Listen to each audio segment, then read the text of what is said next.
ಈ ದಿವಸ ನಾವು 24ನೇ ಚರಣದ ಬಗ್ಗೆ ವಿಚಾರ ಮಾಡ್ಲಿಕ್ಕೆ ಹೊರಟಿದ್ದೀವಿ. ಮೊದಲಿಗೆ ಪಲ್ಲವಿಯನ್ನು ಹಾಡಿ ಮುಂದೆ ಹೋಗ್ತೇನೆ.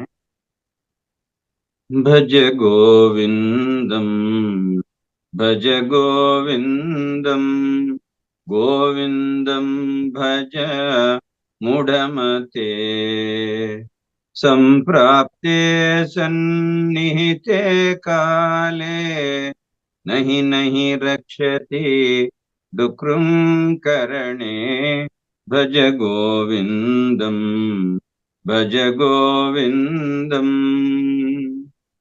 त्वयि मयि चान्यत्रैको विष्णुः व्यर्थं कुप्यसि मय सहिष्णुः त्वयि मयि चान्यत्रैको विष्णुः व्यर्थं कुप्यसि मय्य सहिष्णुः भवसमचित्तः सर्वत्र त्वं भवसमचित्तः सर्वत्र त्वं वाचस्य चिराद्यदि विष्णु त्वं भज गोविंदं भज गोविंदं गोविंदं भज ಮೂಢಮತೆ.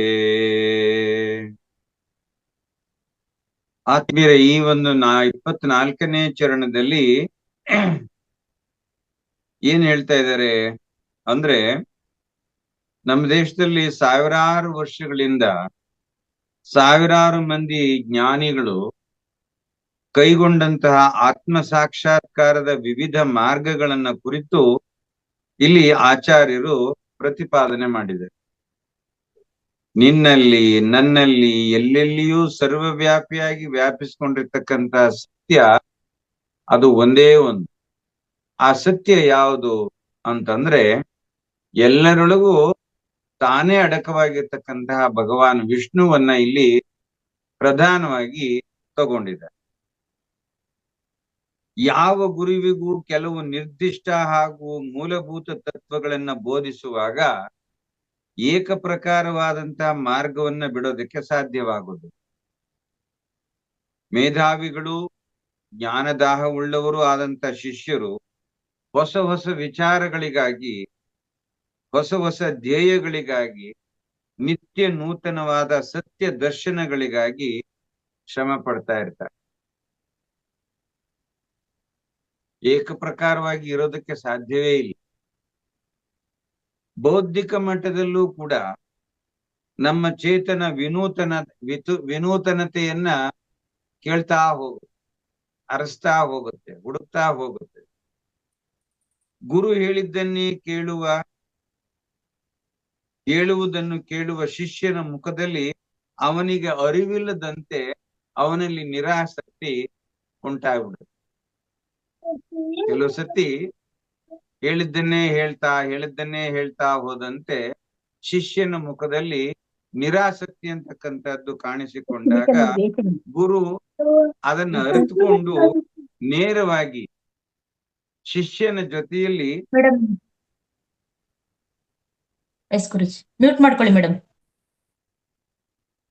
ಶಿಷ್ಯನ ಜೊತೆಯಲ್ಲಿ ನೇರವಾಗಿ ಕೇಳ್ತಾರೆ, ನೀನು ತಾಳ್ಮೆ ತಪ್ಪಿ ವೃಥ ನನ್ನ ಮೇಲೆ ಕುಪಿತನಾಗಬೇಡ ಅಂತ ಹೇಳ್ತಾರೆ ಶಿಷ್ಯನಿಗೆ, ಗುರುವಾದವು.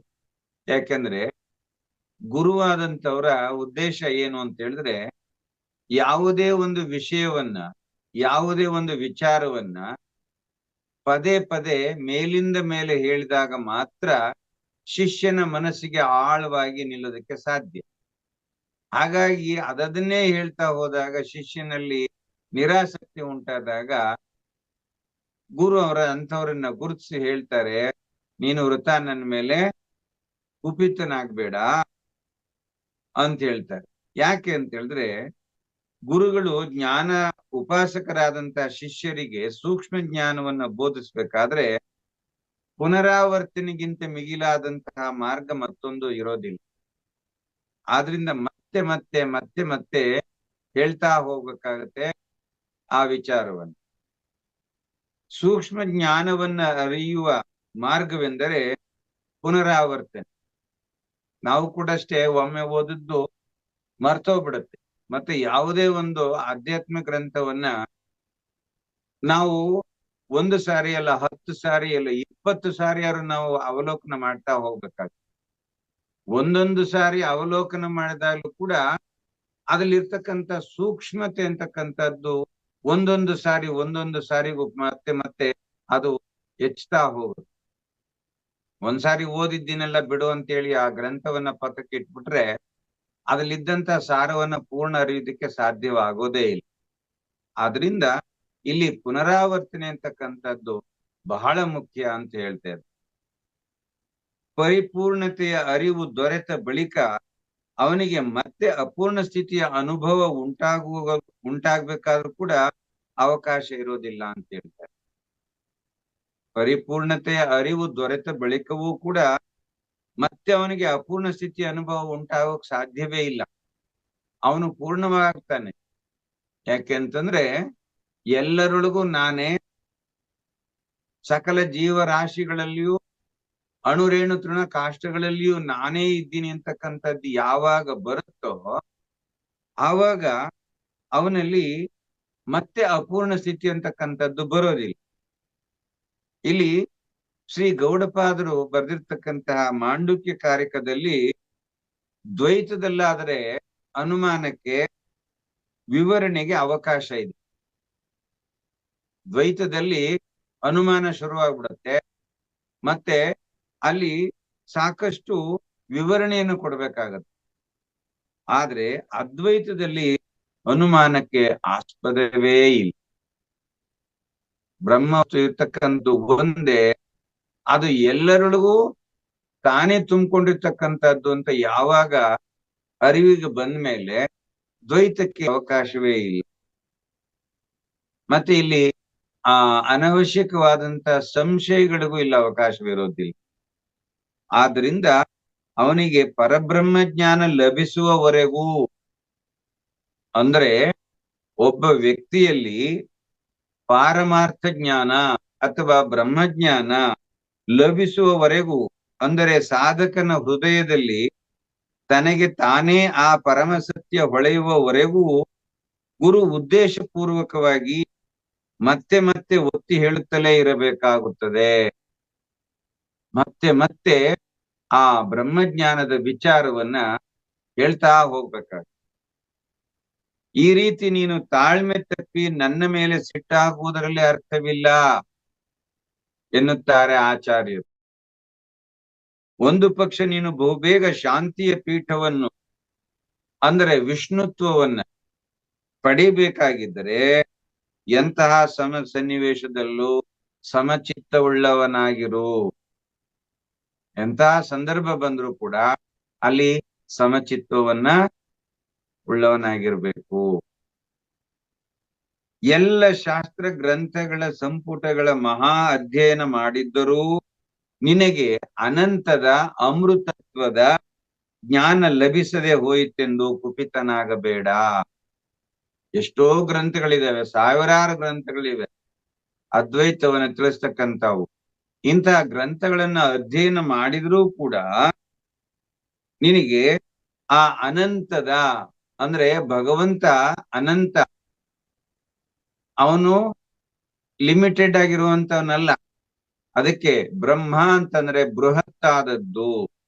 ಬೃಹತ್ತಾದದ್ದು ಅಂದ್ರೆ ಅದನ್ನು ಅಗಣಿತ, ಅದನ್ನ ಅಳತೆ ಮಾಡೋದಕ್ಕೆ ಸಾಧ್ಯವಿಲ್ಲ, ಅದಕ್ಕಿನ್ನ ದೊಡ್ಡ ವಸ್ತು ಇನ್ನೊಂದಿಲ್ಲ ಅಂತಕ್ಕಂತಹ ಈ ಬ್ರಹ್ಮ ವಸ್ತು ವಿಚಾರವನ್ನ ತಿಳಿಬೇಕು ಅನ್ನೋದಾದ್ರೆ ಅನೇಕ ಗ್ರಂಥಗಳನ್ನು ಓದಿದಾಗ್ಲೂ ಕೂಡ ನಿನಗೆ ಅನಂತದ ಪರಿಚಯ ಆಗದೆ ಹೋದ್ರೆ ಕುಪಿತನಾಗಬೇಡ. ಅದರಿಂದ ನಿರಾಸೆ ಹೊಂದುವುದಕ್ಕೆ ಸಾಧ್ಯವಿಲ್ಲ, ಕಾರಣವಿಲ್ಲ. ಜ್ಞಾನದ ತೃಪ್ತಿಯನ್ನ ಪಡೆಯುವುದಕ್ಕೆ ನಿಜವಾಗಿಯೂ ಮಾರ್ಗವಿದೆ. ಜ್ಞಾನದಿಂದ ನಾವು ತೃಪ್ತಿಯನ್ನು ಹೊಂದೋದಕ್ಕೆ ನಿಜವಾಗಿಯೂ ನಮಗೆ ಮಾರ್ಗ ಇದೆ ಅಂತಕ್ಕಂತಹ ಭರವಸೆಯನ್ನ ಗುರುಗಳು, ಆಚಾರ್ಯರು ಶಿಷ್ಯನಿಗೆ ಕೊಡ್ತಾ ಇದ್ದಾರೆ. ಪ್ರೇಮ ಎನ್ನುವುದು ಮನಸ್ಸನ್ನ ಆಕರ್ಷಣೆ ಮಾಡುತ್ತೆ ನಿಜ. ಆದ್ರೆ ಪ್ರೇಮಿಸುವುದಾಗಲಿ ಅದನ್ನು ಬಾಳಿಗೆ ಅಳವಡಿಸಿಕೊಳ್ಳುವುದಕ್ಕಾಗಲಿ ಅತ್ಯಂತ ಗಹನ ಹಾಗೂ ಮಹತ್ವಪೂರ್ಣ ವಿಚಾರ ಅಲ್ಲಿ ಇದೆ. ಹಾಗೆ ಶಾಸ್ತ್ರೀಯ ವಿಚಾರಗಳನ್ನ ಅರಿತು ವಿವೇಕದಿಂದ ಆಸ್ವಾದಿಸಿ ನಿತ್ಯ ಸತ್ಯವೆನಿಸಿದ ಬ್ರಹ್ಮವನ್ನ ಅರಿಯುವುದರಿಂದ ನೆಮ್ಮದಿ ದೊರೆಯುವುದರಲ್ಲಿ ಯಾವ ಸಂದೇಹವೂ ಇಲ್ಲ. ಈ ಆಂತರಿಕ ನೆಮ್ಮದಿಯನ್ನೇ ಆತ್ಮ ಸಾಕ್ಷಾತ್ಕಾರ ಎನ್ನುವುದು.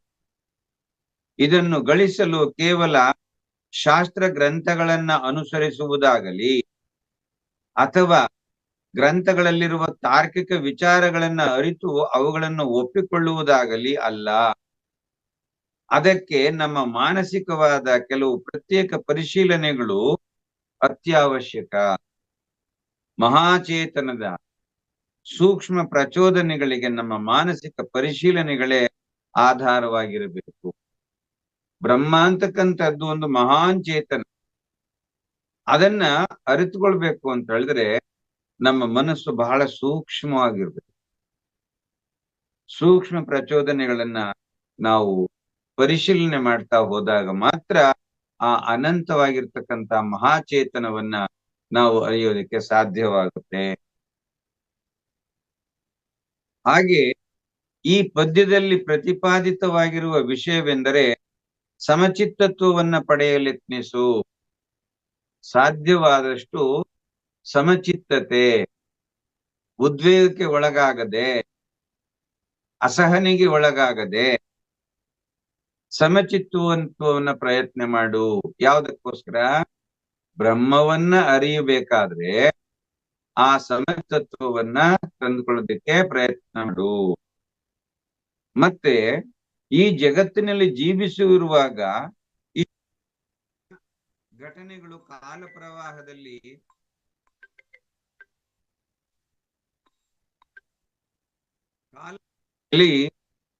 ನಮ್ಮ ಜೀವನದಲ್ಲಿ ಇಷ್ಟವಾದದ್ದು, ಅನಿಷ್ಟವಾದದ್ದು, ಕಷ್ಟವಾದದ್ದು ಬರ್ತಾನೇ ಇರುತ್ತೆ.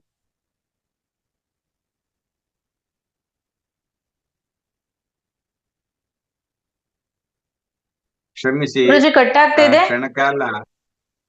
ಕ್ಷಣಕಾಲ ಬೇರೆ ಯಾವ್ದೋ ಕಾಲ್ ಬರ್ತಾ ಇತ್ತು, ಹಾಗಾಗಿ ಕ್ಷಮೆ ಇರ್ಲಿ. ಈ ಜಗತ್ತಿನಲ್ಲಿ ನಾವು ಜೀವಿಸಿರುವಾಗ ನಮಗೆ ಇಷ್ಟವಾದದ್ದು ಮತ್ತೆ ಕಷ್ಟವಾದಂತು, ಅನಿಷ್ಟವಾದದ್ದು ಘಟನೆಗಳು ನಡೀತಾನೇ ಇರ್ತವೆ.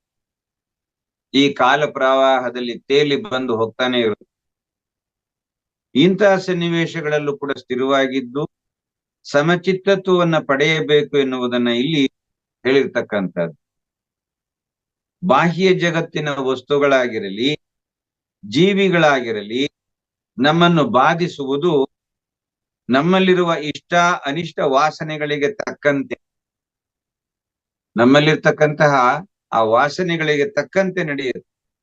ನಮ್ಮ ಸಹಜ ವಾಸನೆಗಳಿಗೆ ಅನುಕೂಲವಾದ ವಸ್ತುಗಳು ನಮ್ಮನ್ನು ಆಕರ್ಷಿಸುತ್ತವೆ, ಪ್ರತಿಕೂಲ ವಸ್ತುಗಳು ನಮ್ಮನ್ನು ವಿಮುಖಗೊಳಿಸುತ್ತವೆ. ನಮಗೆ ಇಷ್ಟವಾದದ್ದು ಯಾವ್ದಾದ್ರು ವಸ್ತು ಕಂಡ್ರೆ ಅದು ನಮ್ಮನ್ನ ಆಕರ್ಷಣೆ ಮಾಡುತ್ತೆ.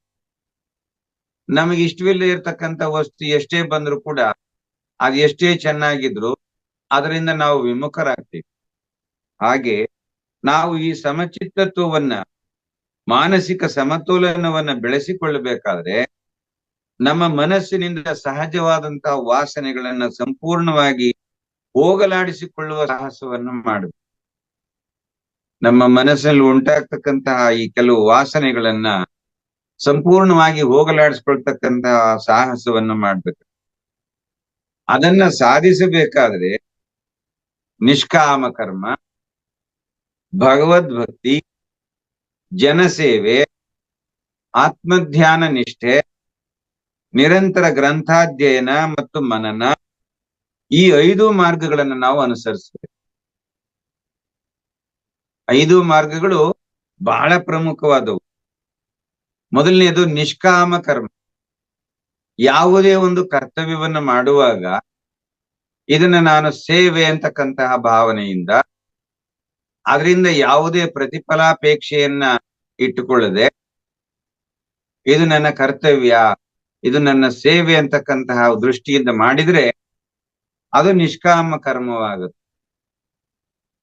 ಭಗವದ್ಭಕ್ತಿ, ಸದಾ ಭಗವಂತನಲ್ಲಿ ಭಕ್ತಿ ಇರಬೇಕು. ಭಕ್ತಿಯೇ ಮುಕ್ತಿಯ ಮೊದಲನೇ ಮೆಟ್ಟಿಲು. ಇಲ್ಲಿ ಭಕ್ತಿ ಅಂತಂದಾಗ ಬಹಳಷ್ಟು ಜನಕ್ಕೆ ಅನುಮಾನ ಶುರುವಾಗ್ಬಿಡುತ್ತೆ.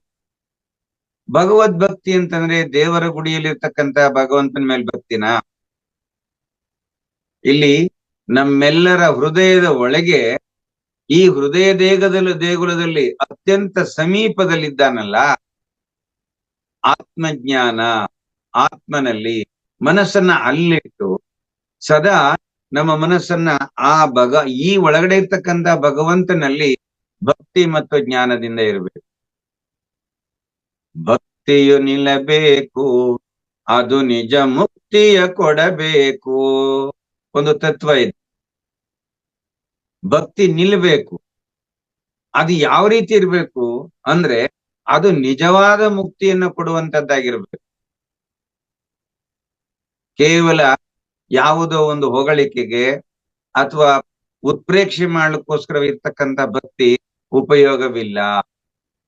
ಮತ್ತಿನ್ಯಾಗಿರ್ಬೇಕು, ಅದು ನಮಗೆ ನಿಜವಾದ ಮುಕ್ತಿಯನ್ನು ಕೊಡುವಂತೆ ಇರ್ಬೇಕು.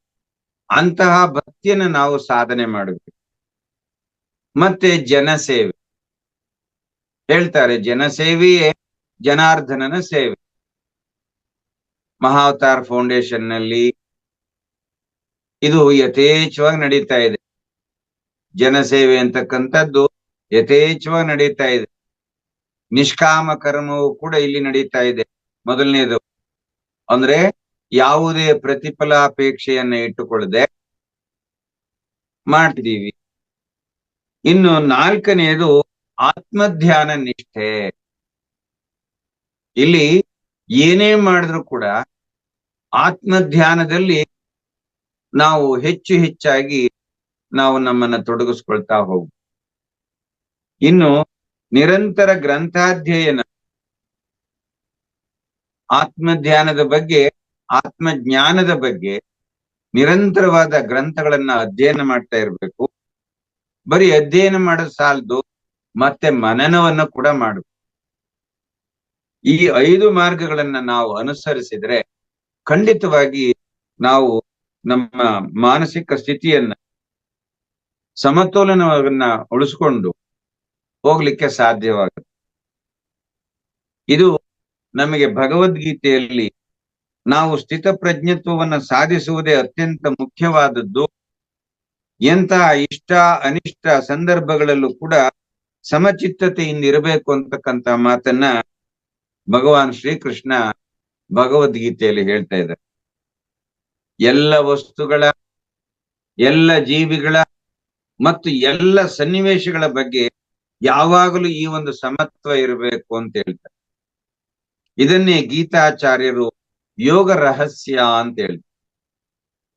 ಯೋಗ ರಹಸ್ಯ. ಗೀತಾಚಾರ್ಯರಂದ್ರೆ ಯಾರು? ಇಲ್ಲಿ ಭಗವಾನ್ ಶ್ರೀಕೃಷ್ಣ ತನ್ನ ಭಗವದ್ಗೀತೆಯಲ್ಲಿ ಯೋಗ ರಹಸ್ಯ ಅಂತ ಹೇಳಿ, ಯಾವಾಗ ಈ ಸಮಚಿತ್ತತ್ವ ನಮಗೆ ಲಭಿಸುತ್ತೋ ಆಗ ಜೀವನ್ಮುಕ್ತನ ಸ್ಥಿತಿಯನ್ನು ನಾವು ತಲುಪೋದಕ್ಕೆ ಸಾಧ್ಯವಾಗುತ್ತೆ. ಜೀವನ್ಮುಕ್ತ ನಾವು ಅಂತಂದ್ರೆ ಏನು? ಇಲ್ಲಿ ಬರ್ತಕ್ಕಂಥ ಎಲ್ಲಾ ದುಃಖಗಳನ್ನ, ನೋವುಗಳನ್ನ ಸಂಪೂರ್ಣವಾಗಿ ಮರೆತು ಸದಾ ಆನಂದದ ಸ್ಥಿತಿಯನ್ನ ತಲುಪೋದಕ್ಕೋಸ್ಕರ ನಾವು ಮಾಡುವ ಪ್ರಯತ್ನವೇ ಜೀವನ್ಮುಕ್ತನ ಸ್ಥಿತಿ. ಇಲ್ಲಿ ಮುಕ್ತಿಯಲ್ಲಿ 2 ವಿಧ ಇದೆ.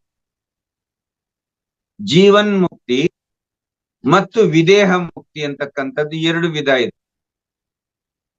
ವಿದೇಹ ಮುಕ್ತಿ ಎಲ್ರಿಗೂ ಆಗತ್ತೆ. ಅದು ಸತ್ತ ನಂತರ ಈ ದೇಹದಿಂದ ನಾವು ಮುಕ್ತರಾಗ್ತೀವಿ. ಅದು ಎಲ್ರಿಗೂ ಆಗತ್ತೆ, ಎಲ್ಲ ಜೀವಿಗಳಿಗೂ ಆಗತ್ತೆ.